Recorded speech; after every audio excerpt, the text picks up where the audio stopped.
Zack knows all about the minutia of comic books and the history, and it was fun to be around that. Zack's one of the great visual storytelling filmmakers. Also, the lighting's got to be dark. You know, it's like a tunnel. Zack is the kind of director who sees scenes and movies and scripts in a multi-dimensional manner. It's not just one thing he's trying to convey. There's a deeper dimension to this. Nice. The design aesthetic of Zack, where it starts as a background into the comic book world. But beyond that, there is something very grounded about those characters and things we can relate to. Even in Superman, the bigger challenge was to recreate the Zack Snyder Batman. Batman has got high-tech things, but his aesthetic is more badass weapon, tanks. And they designed a Batcave like no other. You know, it's always been a dream of mine as a comic book fan to be in the Batcave for real. We were able to build a lot of it practically, as you can see.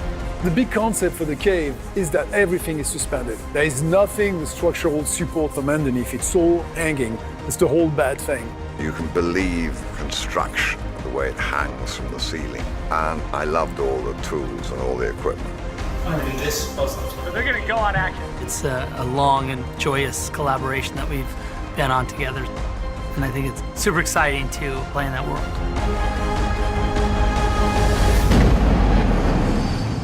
Cut. Very good. It's time you learn what it means to be a man. Zack worked with Patrick Tatopoulos, and they reimagined the Batmobile. And you know, it's really hard because so many of these vehicles that have been done in the past were super cool. How do you top it? Hopefully, the fans are going to go, wow, how great this incarnation of the Batmobile is. The Batmobile definitely spans all ages. Our Batmobile, though modern looking, he's probably had for 10 years. He's constantly working on it. The Batmobile, there's something retro about it. I wanted the whole car to be an engine, and only the top is a shield that becomes almost like the cape of Batman in the night. It really is a work of art. And with the edge car, you just pull up here and we could just... We were always going to do a chase scene, and then it grew once we actually laid eyes on the Batmobile. It's a very unique car, very wide and huge wheels on it, but it drives well. That's where Dennis's fabrication came in, because he had all of these race car guys that work for him, and they sort of know what a car needs to do to drive. It handles like a true race car, and everything on the car is set up to do exactly what we want it to do. Batman's got a great car. It's the one thing people always ask about, is the Batmobile. It's killer. It's super cool.